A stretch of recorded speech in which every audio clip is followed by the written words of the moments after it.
Hello students, मैं आपका biology teacher Rohit Yadav. आज हम लोग देखेंगे कोगुलेशन ऑफ ब्लड। जो ब्लड की क्लॉटिंग होती है, जब कहीं पर चोट लगती है या कोई इंजरी होती है तो ब्लड क्लॉटिंग कैसे होती है उसी के बारे में देखेंगे। You know that when you cut your finger or hurt yourself. आप जानते हैं कि जब कभी आपकी उंगली कहीं कट जाए या आपको कोई और हर्ट्स हो, your wound does not continue to bleed for a long time. जो आपका घाव है वो बहुत लंबे समय तक कंटिन्यू उसमें से रक्त नहीं बहता है, उसमें से ब्लड नहीं निकलता है। Usually the blood stop flowing after some time.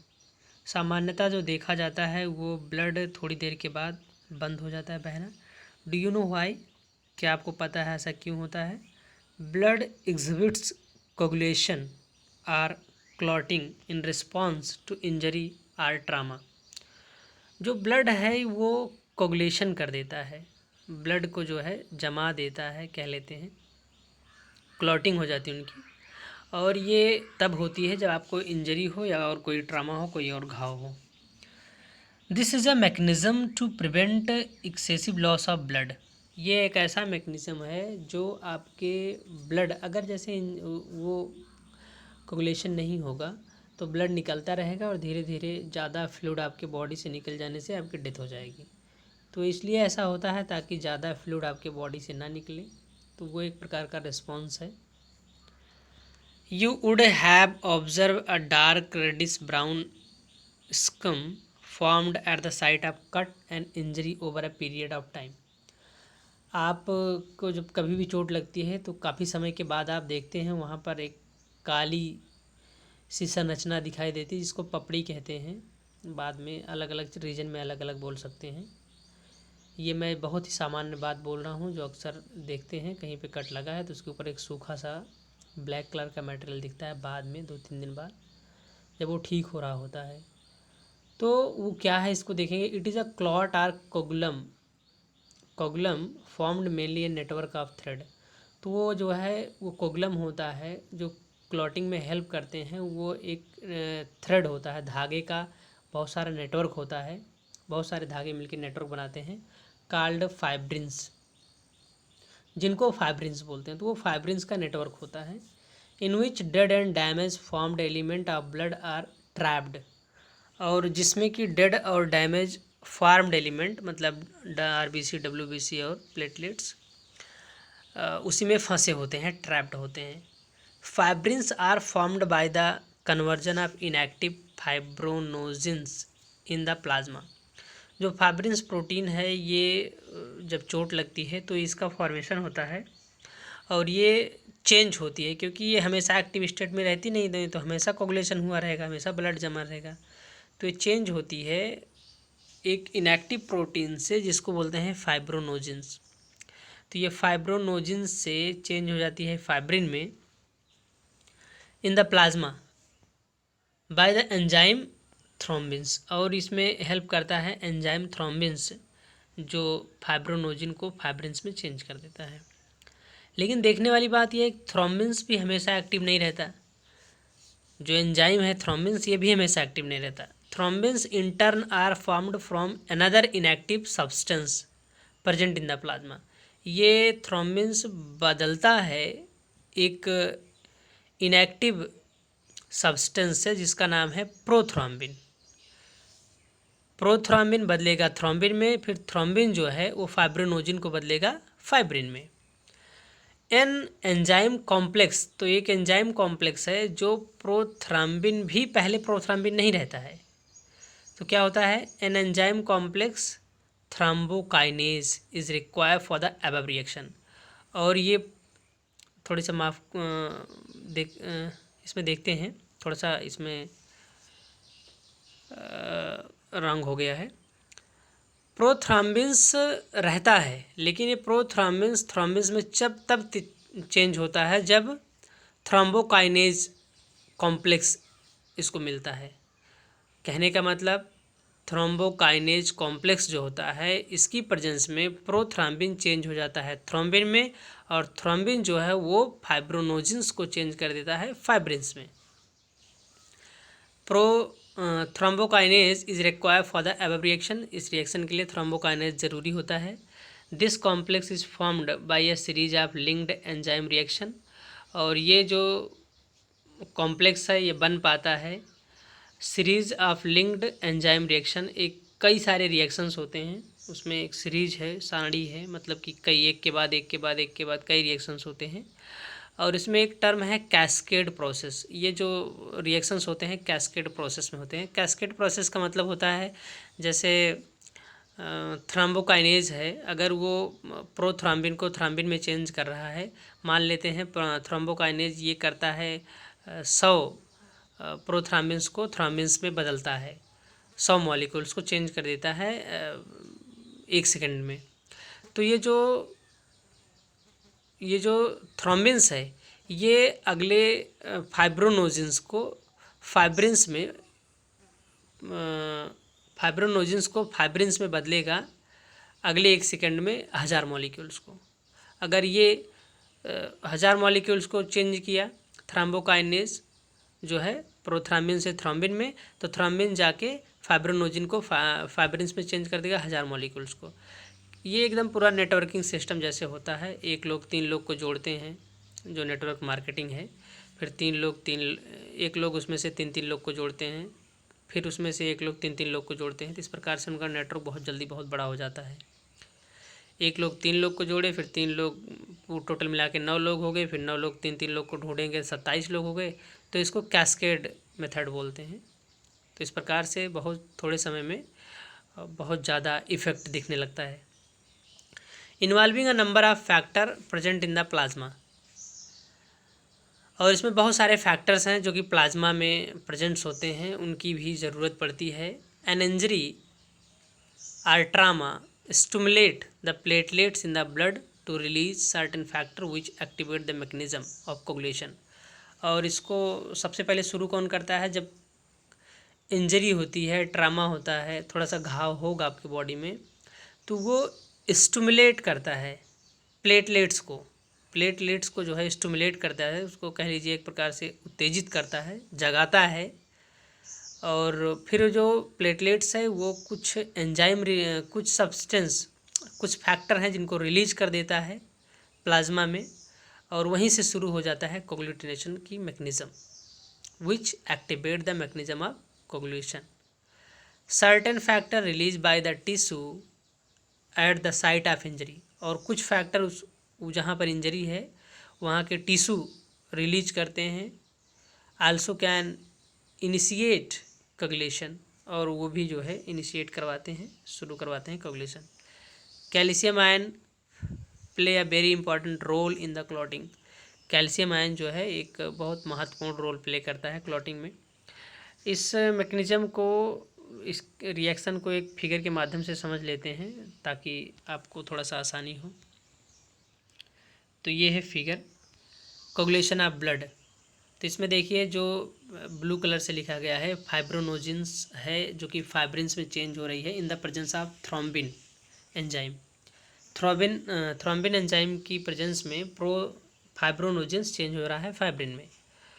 और जो थ्रोम्बिन्स है ये चेंज हो रहा है प्रोथ्रोम्बिन से in the presence of thrombokinase enzyme. ऊपर देखिए जो रेड कलर से है वो एंजाइम्स हैं, और इधर जो है प्रोटीन से फाइब्रोनोजिन्स चेंज हो रहा है फाइब्रिन्स में। उम्मीद है समझ गए होंगे। चलिए आगे देखते हैं।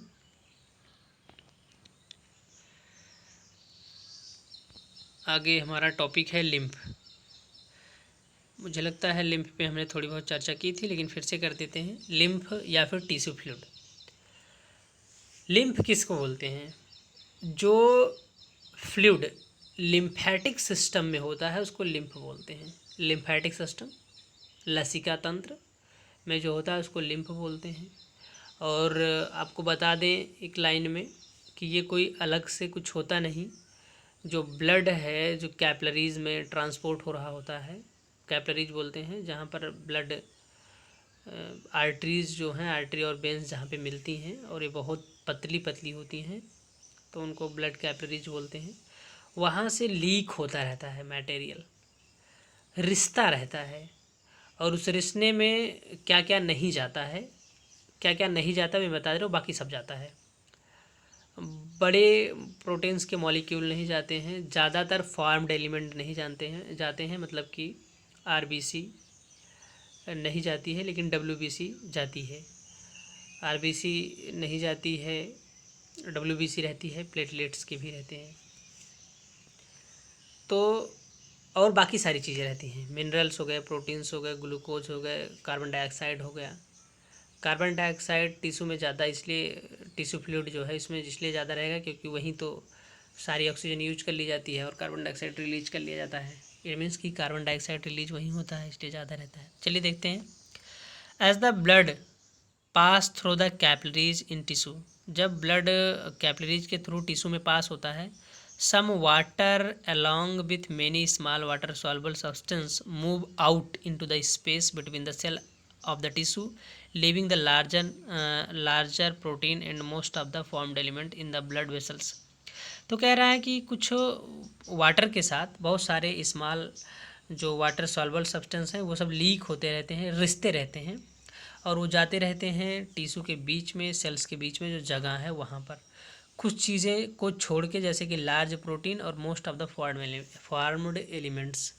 फॉर्म्ड एलिमेंट को और बड़ी प्रोटीन्स के मॉलिक्यूल को छोड़ के बाकी सब रिश्ता रहता है। This fluid release out is called the interstitial fluid और टिश्यू फ्लूइड्स। तो ये फ्लूइड जो है जो रिलीज हो रहा है बाहर में, इसको इंटरस्टिशियल फ्लूइड या टिश्यू फ्लूइड बोलते हैं। It has the same mineral distribution as that in plasma. इसमें सेम वही मिनरल्स होते हैं जो कि प्लाज्मा में होते हैं।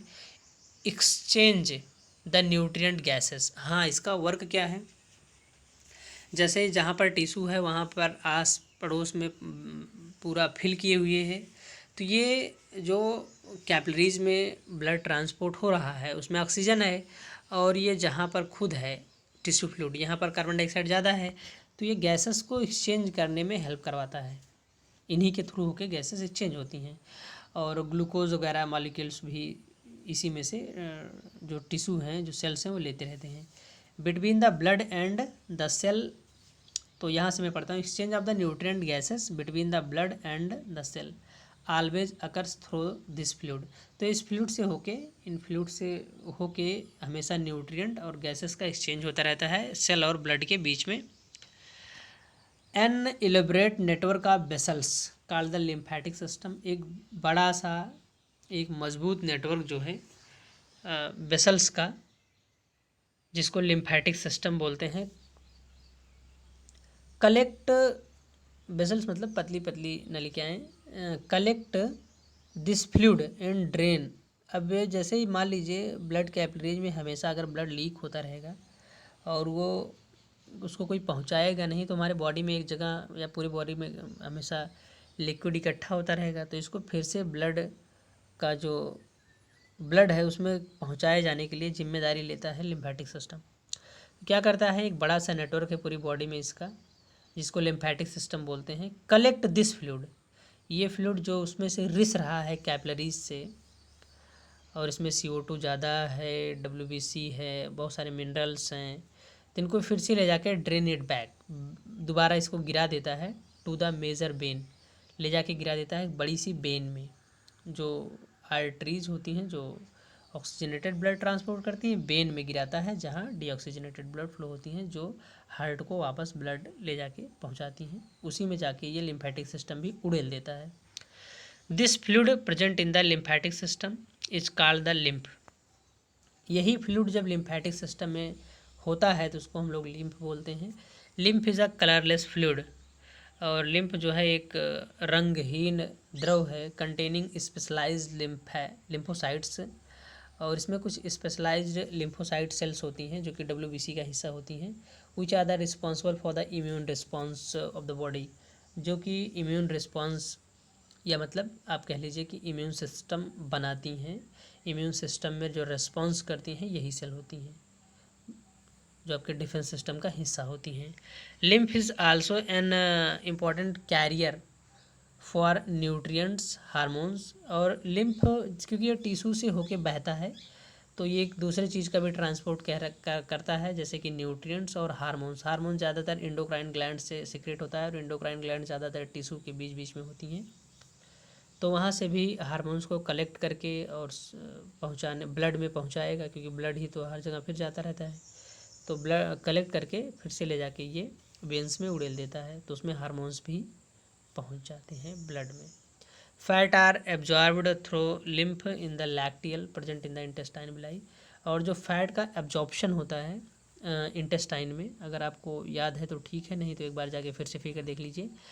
जो एब्जॉर्प्शन होता है, जो उसमें बिलाई थी, बिलाई में आप देखेंगे तो वहाँ एक लैक्टियल है, और लैक्टियल जो है फैट के एब्जॉर्प्शन में हेल्प करती है, और lacteal is the part of lymphatic system, और वो लैक्टियल जो है लिम्फेटिक सिस्टम का हिस्सा है। अगला टॉपिक देखेंगे सर्कुलेटरी पाथवे। अलग अलग ऑर्गेनिज्म के, अलग अलग फाइलम के बॉडी में सर्कुलेशन कैसा होता है, इसको हम देखेंगे। जैसे सर्कुलेशन का मतलब आपने सुना होगा, close circulatory system, open circulatory system, single circulation, double circulation, incomplete double circulation. ये नहीं सुने होंगे तीनों, लेकिन ये सुने होंगे सिंगल और ओपन सर्कुलेटरी सिस्टम और close circulatory system. Open circulatory system का मतलब ये होता है कि ब्लड हमेशा नालियों में, ये कह लीजिए पाइप में बहता रहेगा, जिसको आर्टरी और वेन्स बोलते हैं, में बहता रहेगा, कहीं पे ओपन नहीं होगा, कहीं पे ऐसे उड़ेला नहीं जाएगा, हमेशा वो क्लोज्ड नलियों में ही, कैनाल्स में ही बहता रहेगा। तो वो जो है एक प्रकार का क्लोज सर्कुलेटरी सिस्टम है। ओपन में क्या होता है कि हार्ट से होके जाएगा और किसी टिश्यू या किसी बॉडी कैविटी में उड़ेल दिया जाएगा, जिसमें से बहुत सारी सेल्स भीगते रहेंगे, टिश्यू भीगते रहेंगे, उसमें से न्यूट्रिएंट लेते रहेंगे, तो ये ओपन सर्कुलेटरी सिस्टम होता है। तो चलिए देखते हैं किस किस एनिमल में क्या पाया जाता है। The circulatory pathway are two type, open or close. तो दो तरह का होता है circulatory system. Open circulatory system is present in the arthropod and molluscs. तो ये आर्थ्रोपोड्स में पाया जाता है और मोलस्का में भी पाया जाता है। आर्थ्रोपोड जिसमें, चलिए अभी पीछे हम लोग आर्थ्रोपोड्स पढ़ेंगे, मैं भी कुछ एग्जांपल के नाम ले रहा हूँ। जैसे कि आर्थ्रोपोड्स में आपका आ जाएगा ये जितने सारे कीट पतंगे हैं जिनके बॉडी पर क्यूटिनस, ये हार्ड वाली कवरिंग होती है, ये आर्थ्रोपोड्स में आते हैं। जैसे कनखजूरा हो गया, कनखजूरा एक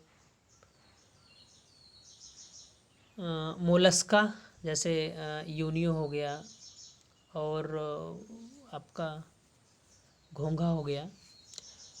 इन which blood pumped by the heart pass through large vessels. इसमें जो है ब्लड जो पंप किया जाता है हार्ट से, वो लार्ज वेसल्स में जाता है इनटू ओपन स्पेस, और फिर वो एक खाली स्थान पे पहुंच जाता है। आर बॉडी कैविटी, या फिर बॉडी कैविटी, बॉडी कैविटी बोलते हैं बॉडी में जहाँ पर खाली स्थान हो, जगह हो, कॉल्ड साइनस। और ये बॉडी कैविटी में पहुंच जाता है, जिसको साइनस बोलते हैं।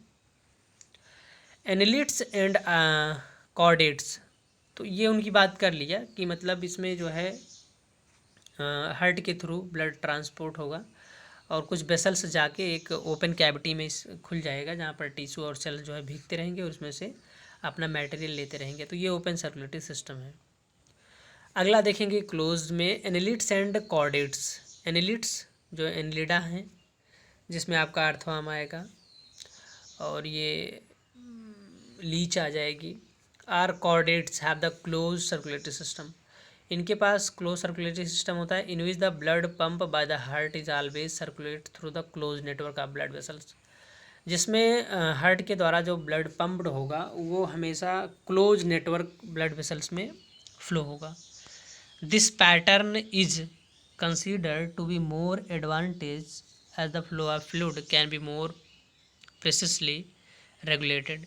तो ये जो पैटर्न है ज़्यादा एडवांस है, इसमें एनर्जी ज़्यादा मिल पाती है और ये काफ़ी ज़्यादा अच्छा होता है और रेगुलेशन भी इसका अच्छे से हो पाता है। आप सोच रहे होंगे कि एनर्जी कैसे ज़्यादा मिलती है। एनर्जी ज़्यादा इस तरह से मिलती है कि जब ज़्यादा डीऑक्सीजनेटेड अलग रहेगा, ऑक्सीजनेटेड अलग रहेगा, और इस तरह से नहीं, अभी हम डीऑक्सीजनेटेड ऑक्सीजनेटेड को अलग नहीं करते हैं। जब ये क्लोज्ड नेटवर्क के थ्रू फ्लो होता है तो अपने ज़रूरत के हिसाब से हर टिश्यू के पास पहुंचा पाता है। जितना जल्दी ज़रूरत होती है जल्दी, या स्लो, अगर आराम कर रहा है, रिलैक्स कर रहा है, तो जितना ज़्यादा जल्दी ये ब्लड का फ्लो हो पाएगा, उतना जल्दी ऑक्सीजन पहुंच पाएगी, उतना जल्दी उसमें रेस्पायरेशन हो पाएगा, उतना जल्दी एनर्जी बन पाएगी, ये मतलब है कहने का। This pattern is considered to be more advantage, ये हो गया। चलिए आगे देखते हैं। All vertebrates possess a muscular chamber heart. तो जितने भी वर्टिब्रेट्स हैं जिनके पास रीढ़ की हड्डी पाई जाती है, उनके पास मस्कुलर चैम्बर होता है हार्ट का। जैसे कि fish have a 2 chamber heart, जो फिश होती है इसके पास जो हार्ट है 2 चैम्बर का होता है, विथ है आर्ट्रियम एंड अ वेंट्रिकल। तो ऊपर वाला जो है एक एट्रियम होता है और एक जो है वेंट्रिकल होता है, 2 चैम्बर हो गए। आप जानते हैं एट्रियम में बॉडी से ब्लड आता है और मतलब बॉडी से ब्लड इकट्ठा होकर एट्रियम में पहुंचता है, एट्रियम से फिर वेंट्रिकल में, वेंट्रिकल जो है फिर पूरी बॉडी में पहुंचा देता है। ऐसे ही होता है फिश में। एट्रियम में पूरे बॉडी से ब्लड आता है, वो पहुंचाता है वेंट्रिकल्स में, वेंट्रिकल ब्लड को ट्रांसपोर्ट कर देता है गिल के पास, और जो इनका गिल होता है वहाँ पर, क्योंकि ये लोग वाटर से ऑक्सीजन निकालते हैं, तो गिल के पास ब्लड ऑक्सीजनेटेड हो जाता है, उसके बाद फिर पूरी बॉडी में फ्लो हो जाता है। फिर वहाँ से वो लौट के एट्रियम में आता है, एट्रियम फिर वेंट्रिकल को भेजती है, वेंट्रिकल फिर गिल को भेजता है, गिल से फिर पूरी बॉडी में चला जाता है। आगे देखेंगे, amphibians and the reptiles have 3 chambered heart. तो यहाँ कह रहा है जो जितने भी एम्फीबियन हैं जो दोनों जगह रहते हैं, एम्फी मतलब बोथ, बिया मतलब लाइफ, जो एम्फीबियंस हैं जो लैंड पे और एक्वाटिक हैबिटेट दोनों में रह लेते हैं, उनके पास 3 चैम्बर्ड हार्ट होते हैं। लेकिन ध्यान रखना यहाँ पर एक ब्रेकेट में ये एक्सेप्ट क्रोकोडाइल, क्रोकोडाइल को छोड़ के, क्योंकि उसके पास 4 चैम्बर का हार्ट होता है, with 2 atria and a single ventricle. और इनके पास 2 एट्रिया होता है और एक वेंट्रिकल होता है, जिनके पास 3 चैम्बर्ड हार्ट होते हैं। तो एट्रियम में एक तरफ आता है ऑक्सीजनेटेड और एक तरफ आता है डीऑक्सीजनेटेड, फिर दोनों एट्रियम एक साथ वेंट्रिकल में खुलते हैं और वहाँ जाके ब्लड मिक्स हो जाता है, फिर मिक्स ब्लड को जो है ट्रांसपोर्ट करता है पूरे बॉडी में। तो चलिए आगे देखते हैं। Whereas crocodile bird and mammals. तो क्रोकोडाइल जो है वो रेप्टाइल का ही हिस्सा है, लेकिन वो 4 चैम्बर होता है। तो क्रोकोडाइल बर्ड और mammals पजेज a 4 chamber heart with 2 atria and 2 ventricles. तो क्रोकोडाइल्स और सभी चिड़िया और सभी मैमल्स जो अपने बच्चे को मिल्क पिलाते हैं, पजेज अ 4 chamber heart with 2 atria 2 ventricle. इनके पास हार्ट 4 चैम्बर का होता है, 2 एट्रिया होता है, 2 वेंट्रिकल होता है। In fish the heart pump out oxygenated. जो फिश है इसमें ऑक्सीजनेटेड ब्लड पंप करता है। In fish the heart pump out deoxygenated blood. ध्यान से देखेंगे, in fish the heart pump out deoxygenated blood which is oxygenated by the Gill.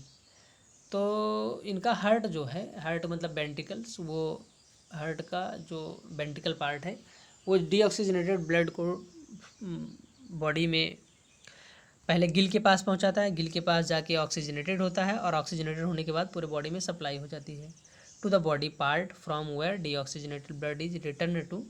और फिर डीऑक्सीजनेटेड ब्लड रिटर्न होता है हार्ट में एट्रिया वाले पोर्शन में। तो इसको बोलते हैं सिंगल सर्कुलेशन, क्योंकि ब्लड जो है हार्ट में एक बार आता है, उसके बाद बॉडी में चला जाता है।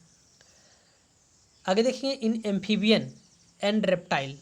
एम्फीबियन और रेप्टाइल में देखेंगे the left atrium receive oxygenated blood. तो इनका जो लेफ्ट एट्रियम है, क्योंकि एट्रियम 2 है और वेंट्रिकल 1 है, तो 3 चैम्बर हार्ट है, तो इनका जो लेफ्ट एट्रियम है वो ऑक्सीजनेटेड ब्लड रिसीव करता है from the Gill, lungs, skin, जिसके मतलब बॉडी में जहाँ भी वो ऑक्सीजनेटेड हो रहा है वहाँ से आता है।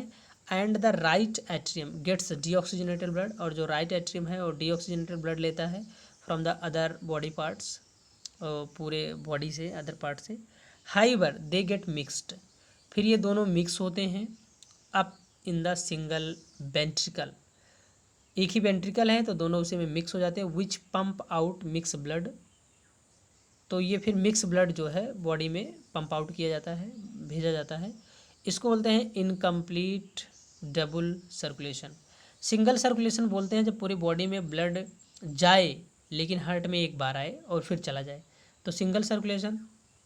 डबल सर्कुलेशन बोलते हैं जब ब्लड बॉडी से एक बार जब हार्ट में आए, हार्ट से फिर जब बॉडी में जाने लगे तो उसके लिए उसको 2 बार हार्ट में आना पड़े, जैसे हम लोगों का, मैमल्स का, बर्ड्स का, तो उसको डबल सर्कुलेशन बोलते हैं।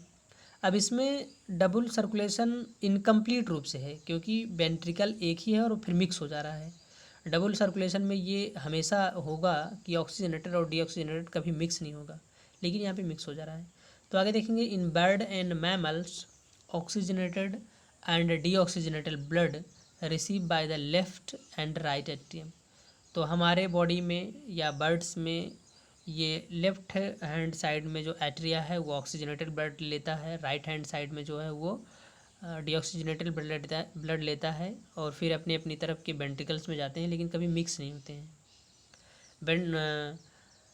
Passes on the ventricle of the same side, और अपनी साइड के वेंट्रिकल्स में जाते हैं। The ventricles pump out without any mixing up, और वेंट्रिकल जो है फिर से इसको पंप आउट करते हैं बिना किसी प्रकार के मिलाए हुए आपस में। That is two separated circulatory pathway are present in those organism, जिस ऑर्गेनिज्म में ये 2 सेपरेट अलग अलग पाथवे पाए जाते हैं, hence they animal have the double circulation, और ऐसे एनिमल को डबल सर्कुलेशन, ऐसे एनिमल्स में डबल सर्कुलेशन होता है। Let us study the human circulatory system, और अगले लेक्चर में हम ह्यूमन सर्कुलेटरी सिस्टम देखेंगे। अगर कोई क्वेरी है तो आप ज़रूर पूछें, और अगर नहीं है और आपको कैसा लगा आप कमेंट करके हमें ज़रूर बताएं। थैंक यू, और नोट्स भी बनाते रहें।